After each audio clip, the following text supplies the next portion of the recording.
வணக்கமிழா. இது உங்கள் அபிமான சம்ஷுதீன் மீடியா வழங்கும் என்னதான் நடக்குது அங்க நிகழ்ச்சி. நான் உங்கள் அன்பு தோழன் விஜய் முகமது சம்ஷுதீன். கல்வியில ஒரு புரட்சி ஏற்படுத்தணும்னு மத்திய அரசு ஒரு முடிவுக்கு வந்திருக்கு. மும்மொழி கொள்கை இது கொண்டே வந்து தீர்வேன் அப்படின்னு ஒரு பக்கத்துல வந்துட்டு பிரஷர் கொடுக்குறாங்க. இன்னொரு பக்கத்துல வந்து பாத்தீங்கன்னா இல்ல அதெல்லாம் எங்களால ஏற்க முடியாது, இந்தி திணிப்பை நாங்க ஏத்துக்க மாட்டோம் அப்படின்னு தமிழ்நாடு அரசு நிக்குது. தமிழ்நாடு அரசுடைய சப்போர்ட்டுக்கு பிரபல அரசியல்வாதிகள் சில நடிகர்கள் கூட வந்துட்டு தன்னுடைய கருத்தை வந்துட்டு பதிவு செஞ்சுட்டு வராங்க.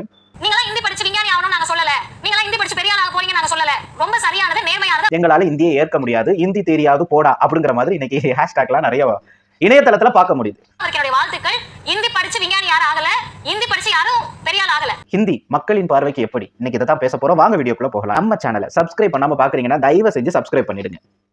அதாவது ஹிந்தி திணிப்பை நான் எப்படி பாக்குறேன் அப்படின்னா, மறைந்த முதலமைச்சர் அண்ணா அவர்கள் சொன்ன ஒரு காமெடி வந்துட்டு இப்பொழுது என் மைண்டுக்குள்ள நிக்குது. அத்தை மகளாக ஆங்கிலம் இருக்க, ஆசை நாயகியாக தமிழ் இருக்க, ஊருடராக இந்தி எதுக்குன்னு கேட்டாரு. எனக்கு மறக்கவே மறக்காது இந்த வேர்டை. ஆக்சுவலி இந்திய கட்டாயமா திணிக்கக்கூடிய காரணம் என்ன?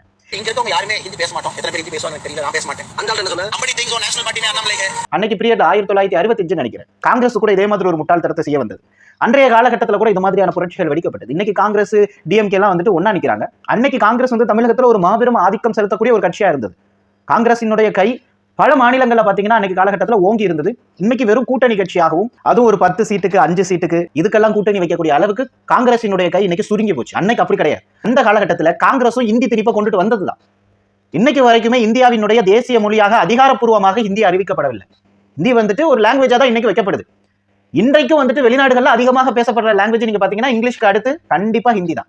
நாங்க அதை ஏத்துக்கிறோம். ஏன்னா நான் அனுபவபூர்வமா அதை உணர்ந்திருக்கேன். பல இடங்கள்ல எனக்குமே ஹிந்தி தெரியாதுங்கிறதுனால நல்ல சம்பளம்லாம் கிடைக்கல.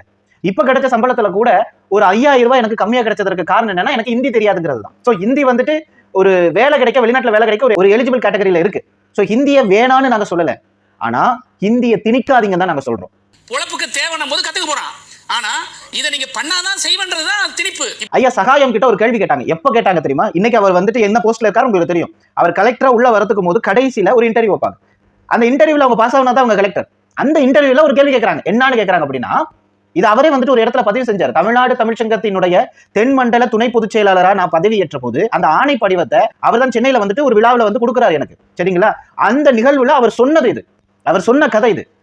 அன்னைக்கு என்கிட்ட கேட்டாங்க, உங்க தமிழ்நாட்டுல ஹிந்தியை எதிர்க்கிறீங்களே அது தப்பு இல்லையா, ஏன் ஹிந்தியை எதிர்க்கிறீங்க, ஆதரிக்க வேண்டியதானே, அறிவார்ந்த சமூக மொழியை எதிர்ப்பாங்களாங்கிற மாதிரிலாம் கேட்டாங்களாம். அதுக்கு ஐயா சொன்ன பதில் என்னவென்று தெரியுமா? ஐயா, நீங்கள் இந்தியை கொடுத்தால் நாங்கள் படிக்க தயார், நீங்கள் திணித்தால் நாங்கள் அதற்கு தயார் இல்லை, ஏனால் திணிப்பது எல்லாம் இனிப்பது இல்லை அப்படிங்கிற மாதிரி சொல்லியிருக்காரு. இதை சொல்லிட்டு வெளியே வந்து நண்பர்கள் கிட்ட பேசிட்டு இருக்கும் போது அப்போ அவங்க கூட வந்தவங்க சொன்னாங்க, ஏங்க அப்படி சொன்னீங்க, அது தப்பு தான், அவங்க அப்படி சொல்றாங்கிற மாதிரி நீங்க சொல்லிட்டு கடந்து போக வேண்டியதானே, உங்களை இதை காரணம் காட்டியே வந்துட்டு ரிஜெக்ட் பண்ணிடுவாங்களேன்னு சொல்லும் போது அதுக்கு சகாயம் சொன்னாரா, இதனால் என்னுடைய வேலை பறிபோனது என்றால் நான் அதை சந்தோஷமா ஏத்துக்கிறேன்னு சொன்னாரா. இதுதான் தமிழக மக்களினுடைய சிந்தனை. ஓகேவா? நீங்க கொடுக்குறீங்க, நாங்க படிக்கிறோம், அது வேற விஷயம். நீங்க திணிக்கும் போது நான் படிக்கணுங்கிற அவசியம் எங்களுக்கு கிடையாது. இதுதான் எங்களுடைய சொல்லும் கூட.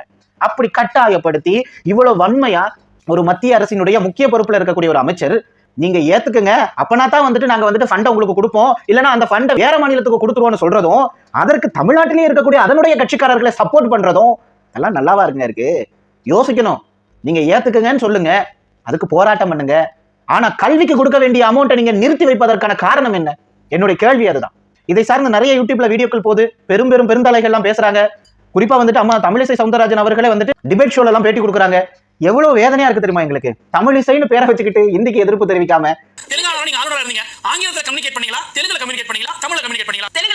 அம்மா தமிழிசை சவுந்தரராஜன் அவர்களே உங்களுக்கு பேர் வச்சது, உங்களுக்கு ஏன் அந்த பேர் வச்சது, தமிழினுடைய மேன்மை என்ன அப்படிங்கிறதையும், ஹிந்தி திணிப்புக்கு பின்னாடி இருக்கக்கூடிய அரசியல் என்ன அப்படிங்கிறதையும் உங்க அப்பா கிட்ட போய் கேட்டு பாருங்க, உங்களுக்கு புரியும்.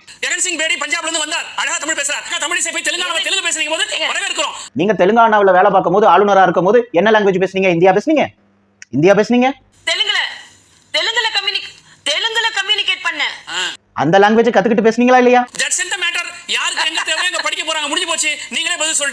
இன்னைக்கு நான் வெளிநாட்டுக்கு வந்திருக்கேன் சார், ஹிந்தி வந்துட்டு எலிஜிபிள் கேடர்ல இருக்கிறதுக்கு காரணம் என்ன தெரியுமா சார்? சார் சத்தியமா சொல்றேன் சார், நம்ம ஊர்ல வட மாநிலத்தில இருந்து 100க்கு 150க்கு வேலை பார்க்க வரானுங்களா, அதே கதை தான் இங்கேயுமே. நம்ம ஊர்ல இருந்து ஒரு பாத்திரம் கழுவுறவன் வரதாக இருந்தா இங்க வந்துட்டு நம்ம ஊர் காசுக்கு சொல்றேன்னு ஒரு 25,000 சம்பளத்துக்கு தான் வருவான். அதுக்கு குறைச்சு நான் இங்கே வேலை பார்த்துக்கிறேன்ருவான். ஆனா வட மாநிலத்துக்காரனுங்க வெறும் 18,000 சம்பளத்துக்கு 17,000 சம்பளத்துக்கு வரானுங்க. அப்போ நம்மள எடுப்பாங்களா அவங்கள எடுப்பாங்களா? ஆனா வட மாநிலத்திலிருந்து படித்த இளைஞர்கள் எத்தனை பேர் இங்க வேலை பார்க்கறான்னு உன்னால விரல விட்டு எண்ணிட முடியும். ஏன்னா அவ்வளவு கேவலமான அளவுக்கு குறைவு. தடிக்க விழுந்த மாதிரி 1 2 தாங்க இருக்கும். ஒரு பெரிய ஆபீஸ்ல கூட ஹிந்தியை மட்டுமே தெரிஞ்சுக்கிட்டு வேலை பார்க்கறானுங்க. பாலிஷ் பண்ணி இன்னும் ஒரு சில பவுடர்லாம் போட்டு பட்டர் தடவி இந்த மாதிரி வந்திருப்பாங்க இல்லையா, அவங்கள கூட்டு 4 வார்த்தை இங்கிலீஷ்ல பேச வச்சா திணறிடும். ஏங்க ஒரு கம்ப்யூட்டர் சிஸ்டம் தெரியாத பைபிளையா இருக்கானுங்க. பேருக்கு பின்னாடி டிகிரி இருக்கு, டிகிரியை காட்டுறானுங்க, சர்டிபிகேட்டை காட்டுறானுங்க, பாரு நான் படிச்சிருக்கேன். ஆனா 10 பைசாவுக்கு பிரயோஜனம் இல்லாத படிப்பா இருக்கு. கண்ணால பாக்குறோம். எங்க அம்மா அப்பாலாம் வந்துட்டு அந்த காலத்துல 5ஆம் கிளாஸ் 4ஆம் கிளாஸ் படிச்சவங்க தான். எங்க அப்பா 8 படிச்சார், நல்ல இங்கிலீஷ் வாசிப்பார், அவரு சூப்பரா எழுதுவார், லெஃப்ட்ல தான் எழுதுவார், ஆனா செமையா எழுதுவார். அதே மாதிரி எங்க அம்மா பாத்தீங்கன்னா 4ஆம் கிளாஸ் தான் படிச்சாங்க, அழகா எழுத்து கூட்டி வாசிப்பாங்க. நீங்க ஹிந்தியவே கொண்டுட்டு போய் அவன் கையில காட்டுங்களேன், அவனால ஒழுங்கா பார்த்து ரீட் பண்ண முடியல. ஏன்னா அவ்வளவு கேவலமான எஜுகேஷன் சிஸ்டம் தான் அங்க இருக்கு. இவனுங்க மதத்தை வச்சு மொழியை வச்சு அரசியல் பண்ணா மட்டும்தான் ஓட்டு விழும். இவனுங்க நேரா போய் வட மாநிலத்துல ஓட்ட போட்டுட்டு இங்க சவுத்துக்கு வந்துட்டு வேலை பார்க்க வருவானுங்க. இவனுங்களுக்கு சோறு நம்ம கையால போகணும், ஆனா ஓட்டு அவனுங்களுக்கு தான் போடுவானுங்க. அதற்கான காரணம் என்ன தெரியுமா? அதற்கு பேர் தான் பாரத் மாதா கி ஜெய். நீங்க மதவாத கட்சின்னா உங்களுக்கு ஒருவே ஓட்டு போடல, இதுல இந்தியாவை திணிச்சனத்துக்கு ஊரு பக்கத்தே வர மாட்டாங்க. புரிஞ்சுக்கங்க, அவங்க ராணுவத்தை பத்தி பேசுவாங்க, அவங்க வந்துட்டு மொழியை பத்தி பேசுவானுங்க, இந்தியும் பானுங்க, இல்லைன்னா வந்துட்டு இதுக்கு மேல இன்னொன்னு எக்ஸ்ட்ரா நிறைய வந்து சொல்லணும். அப்படி போனா பாகிஸ்தானும் பானுங்க, காஷ்மீரும் பானுங்க. இதை தவிர்த்து அவங்களுக்கு இந்த கல்வி, பொருளாதாரம், மருத்துவம் இதெல்லாம் தெரியவே தெரியாது. இதை பத்தி அவங்களுக்கு புரியவும் புரியாது. நம்ம விதி கடைசி வரைக்கும் நம்ம கத்திக்கிட்டே இருக்க வேண்டியதான். ஏன் அப்படி தெரியுமா? சவுத்துல இருக்கிற பீப்புளோட எஜுகேஷன்ஸை வச்சுதான் அவங்களுக்கே வேதனையே. அவங்களால அங்க எஜுகேஷன் கொடுக்க முடியாதுன்னா கிடையாது, கொடுத்தாலும் படிக்கிறதுக்கு ஆள் கிடையாது.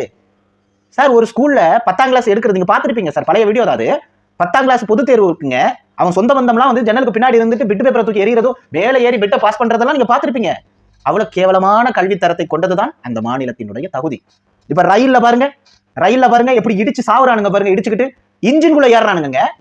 இன்ஜின்குள்ள ஏறான். ஏசி பெட்டி இருக்கு பாத்தீங்களா, நீ என்னடா சொகுசா போறேன்னு அந்த ஏசி பெட்டி கண்ணாடியை உடைச்சு உள்ள போறான். மூளை கிடையாது, அறிவு கிடையாது, ஒரு நாலேஜ் கிடையாது அவனுக்கெல்லாம். முட்டாள்களிலும் முட்டாள்கள். அவங்களுக்கெல்லாம் எஜுகேஷன்னால என்னன்னு தெரியாது. இன்னைக்கு 10ல் 2 பேராவது கை நாட்டு தான் வைக்க தெரியுது, அதுல 5 பேர் கண்டிப்பா பிழை இல்லாம தன்னுடைய பேரை எழுதுறது இல்லைங்க. இவ்வளவு கேவலமான கல்வி தரத்தை கொண்டுட்டு நீ வந்துட்டு எங்களை முன்மொழி கொள்கையை ஏத்துக்க சொல்றீங்களே, முதல்ல உங்களுடைய கல்வி தரத்தை உயர்த்தி காட்டுங்க, அதுக்கப்புறம் பேசுங்க. கேரளாவுடைய தமிழ்நாட்டுடைய கல்வியினுடைய ஸ்டாண்டர்ட்னஸை உங்களால வந்துட்டு அச்சீவ் பண்ண முடியுமா? அந்த தகுதியும் திராணி உங்களுக்கு இருக்கா?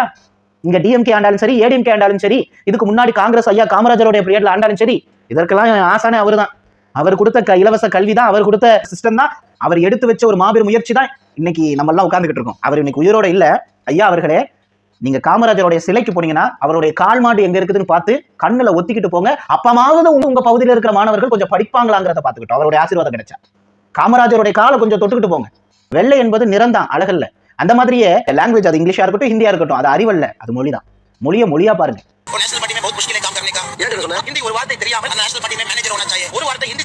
திருமதி தமிழிசை அவர்கள் ஆளுநராகி வேற மாநிலத்துக்கு போய் அந்த மாநிலத்தில் வாழக்கூடிய மக்களுடைய லாங்குவேஜை படிச்சுக்கிட்டு அவங்களுடைய மதர் டங்ல பேசுறது எவ்வளவு ஈஸியோ அந்த மாதிரியே தேவைப்பட்டா நாங்க போய் கத்துக்கிறோம் சார். தமிழ்நாட்டிலையும் பெரிய பெரிய ஸ்கூல்ஸ் எல்லாம் ஹிந்தி இருக்கிறதா சார் செய்து.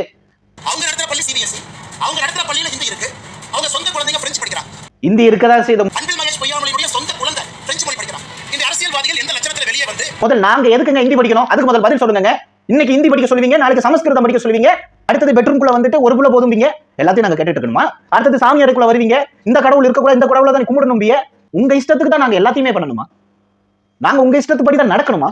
இது எங்களுடைய விருப்பங்க, இது எங்களுடைய விருப்பம். நாங்க ஹிந்தி கத்துக்கிறோம், உருது கத்துக்கிறோம், அரபு கத்துக்கிறோம், இல்ல பாரசீக மொழி கத்துக்கிறோம், சைனீஸ் கத்துக்கிறோம், ஜாப்பனீஸ் கத்துக்கிறோம், எங்களுடைய விருப்பம். சார் ஜப்பான்லயும் ரஷ்யாவிலயுமே இங்கிலீஷே கிடையாது, அவங்க தாய்மொழியில தான் படிக்கிறாங்க. ஜப்பானுடைய ரஷ்யாவுடைய கல்வி தரத்துக்கு இணையான ஒரு நாட்டை காட்டுங்க. இன்னைக்கும் பொருளாதாரத்திலும் சரி, விஞ்ஞானத்திலும் சரி, டெக்னாலஜி டெவலப்மெண்ட்லயும் சரி, அந்த நாடுகள் தான் முன்னாடி இருக்கு. ஏன் அந்த நாடு உருப்படல? இந்தியா வந்துட்டு மொழிகளின் கண்காட்சி சாலைன்னு சொல்லுவாங்க, அந்த அளவுக்கு மொழிகள் இருக்கு. நமக்குள்ள எதுக்குங்க மொழி பிரச்சனை? எந்த லாங்குவேஜ் அவன் பேசணுமோ பேசிட்டு போறான். உனக்கு என்னப்பா, உனக்கு என்ன? இதற்கு முன்னாடி அண்ணன் உதயநிதி ஸ்டாலின் கேட்டதுதான், நீங்க உங்க அப்பா வீட்டு காசை எடுத்து கொடுக்கல. இதற்கு அம்மா நிர்மலா சீதாராமன் அவர்கள் ரொம்ப கோவப்பட்டாங்க. இந்த கேள்வி கேட்டது தப்புங்கிற மாதிரி பேசினாங்க. முதல்ல நீங்க பேசுறதான் தவறு.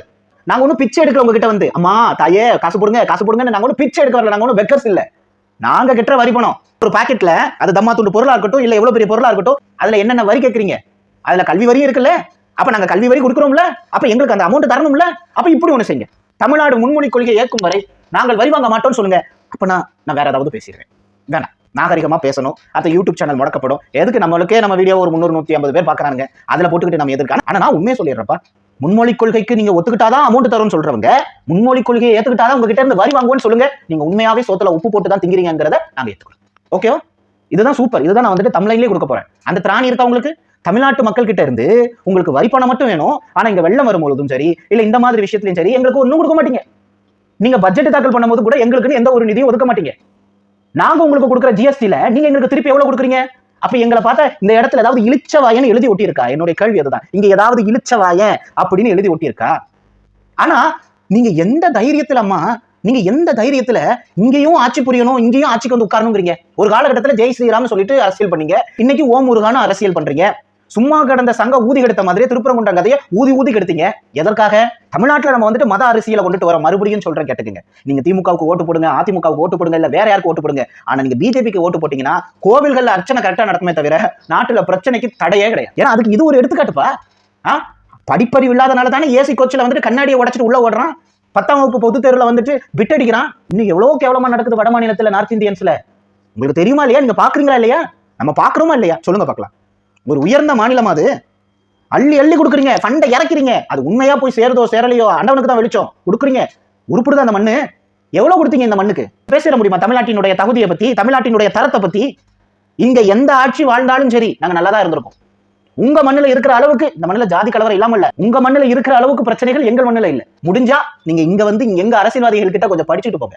இவங்க ஊழல் பண்ணாம இல்ல, சில திருட்டுத்தனம் பண்ணாம இல்ல, ஆனா நாங்க நல்லா இல்லாமலும் இல்ல. அதையும் நினைச்சுக்கோங்க. நாங்க நல்லா இருக்கோம், நாங்க சந்தோஷமா இருக்கோம். இன்னும் சொல்றேன், நானும் முயற்சி எடுத்து படிச்சிருந்தேன் அப்படின்னா எங்க வீட்டிலே கவர்மெண்ட் எம்ப்ளாயிஸ் இருக்காங்க. எனக்கு விருப்பம் இல்லை கவர்மெண்ட் எம்ப்ளாயிஸ் ஆகிறதுக்கு. என் குடும்பத்தினுடைய ஒரே ஆசைக்காகத்தான் நான் இன்னைக்கு ஃபாரினுக்கு வந்தேன். இல்லைன்னா நான் இங்க என்ன சம்பளம் வாங்கினானோ அதே சம்பளத்தோட தான் நான் சென்னையில வேலை பார்த்தேன். இங்க வந்து ஒன்றும் நான் பெருசா சம்பாதிக்கல. நான் சென்னையில நல்ல சம்பளத்துல தான் வேலை பார்த்தேன். ஒரு நல்ல ஆஃபர் வரும்போதும் அதை வேணான்னு சொல்லிட்டு தான் நான் இன்னைக்கு இங்க வந்திருக்கேன். சரி, என் குடும்பத்துக்காக. சரிங்களா? ஸோ தமிழ்நாட்டில் கிடைக்கக்கூடிய எஜுகேஷன் சிஸ்டத்திற்கும் வேலை வாய்ப்பு இருக்கும் உங்களால கண்டிப்பா வந்துட்டு கொடுத்துடவே முடியாதுங்கிறதுனால தான் நீங்க இங்க வந்து உங்க ஆட்கள், படிக்காத ஆட்கள் எல்லாம் பானிபுரி வித்துக்கிட்டும் கட்டட வேலைக்கு போய்கிட்டும் இன்னும் ஒரு சில பேர் சில வேலைகளும் பார்த்துக்கிட்டு இருக்கீங்க. மறுக்க முடியாதுங்க. மறுபடியும் நான் சொல்றேன், எங்களுடைய வரியத்தான் நீங்க கொடுக்குறீங்க. நாங்க ஒண்ணு உங்க வீட்டுல வந்து பிச்சை எடுக்கல, நீங்க எங்க வரியத்தான் கொடுக்குறீங்க. அந்த மரியாதையோட பேசுங்க. நீங்க ஏத்துக்கிட்டாதான் நாங்க கொடுப்போம் அப்படின்னா எங்களுடைய முகத்தை நாங்கள் காட்ட வேண்டியதாக இருக்கும். ஹிந்தி எதிர்ப்பு ஒன்றும் இங்க புதுசு இல்ல. 50 ஆண்டுகளை கடந்தும் உங்களால இங்க வந்துட்டு இந்தியா திணிக்க முடியலையேங்கிற வேதனையில, வெறுப்புல நீங்க என்ன வேணாலும் பேசலாம். ஆனா ஒண்ணு புரிஞ்சுக்கங்க, எங்களுடைய 15 கீழ்கணக்கு நூலா இருக்கட்டும், 10 பாட்டா இருக்கட்டும், காப்பியங்களாக இருக்கட்டும், இன்னும் எத்தனையோ இலக்கியங்கள்ங்க. இதற்கு இணையா ஒன்ன காட்டு பார்க்கலாம் உன்னால. அந்த மொழியை நான் படிக்கணும்னு நீ சொல்ற, அதை நாங்க தேசிய மொழியாவே வேணாம்னு சொல்லிட்டு இருக்கிறோம். இதற்கு இடையில நாங்க வேற அதை படிப்போமா? சார், மறுபடியும் சொல்றேன், இங்க வந்து எனக்கு கீழே வேலை பார்க்குற கிளீனருக்காக, எனக்கு கீழே வேலை பார்க்குற குக்குக்காக நான் ஹிந்தி படிக்க வேண்டியதா இருக்கு. அப்படி பார்க்க போனா இங்க வந்ததுக்கு அப்புறம் நான் அரபியும் படிக்க வேண்டியதா தான் இருக்கு. சோ எந்த இடத்துக்கு நம்ம போறோமோ அங்க என்ன லாங்குவேஜ், இப்ப நான் சைனால வேலை பார்த்தா சைனீஸ் படிக்க வேண்டியதா இருந்திருக்கும். ரஷ்யாவுக்கு போயிருந்தா ரஷ்ய மொழி படிக்க வேண்டியதா இருந்திருக்கும். ஏன் ஜப்பானுக்கு போயிருந்தா ஜாப்பனீஸ் படிக்க வேண்டியதா இருந்திருக்கும். இதெல்லாம் நேச்சர். அந்தந்த இடத்துக்கு போனா அந்தந்த லாங்குவேஜ் படிப்போம். நம்ம இப்ப பேசிட்டு இருக்க இங்கிலீஷை விட இன்னும் கொஞ்சம் நல்லா இங்கிலீஷ் பேச வேண்டியதா இருக்கும். யூரோப் கண்ட்ரில வேலை பார்க்கறதா இருந்தா அப்படித்தானே? எந்த இடத்துக்கு போகணுமோ அந்த இடத்துல வேலை பார்க்கறதா இருந்தா சில விஷயங்கள் நமக்கு தேவைப்படும், நம்ம மாத்திக்கிறோம், ஏத்துக்கிறோம். அது வேற. ஆனா அதுக்காக ஏன் சொந்த மண்ணுல நீ இதைத்தான் படிக்கணும் இல்லைன்னா நான் உனக்கு சரி தர மாட்டேன்னு சொல்றது எப்படி இருக்கு தெரியுமா? ரொம்ப கேவலமா இருக்கு. இந்த வார்த்தைக்கே நீங்கள் மன்னிப்பு கேட்கணும் முதல்ல. எங்ககிட்ட இருந்து வாங்குற வரி பணத்தை எங்களுக்கு திருப்பி தரத்துக்கு நாங்க ஹிந்தி படிக்கணும் அப்படின்னா எதற்கு நாங்க உங்களுக்கு வரி கொடுக்கணும்? என் கேள்வி நியாயமா நியாயம் இல்லையாங்கிறத கமெண்ட் செக்ஷன்ல சொல்லுங்க. அடுத்த வீடியோவில் உங்களை சந்திக்கிறேன். அதுவரை இப்பொழுது உங்களிடமிருந்து தற்காலிகமாக விடைபெற்றுக் கொள்கிறேன். நன்றி, வணக்கம்.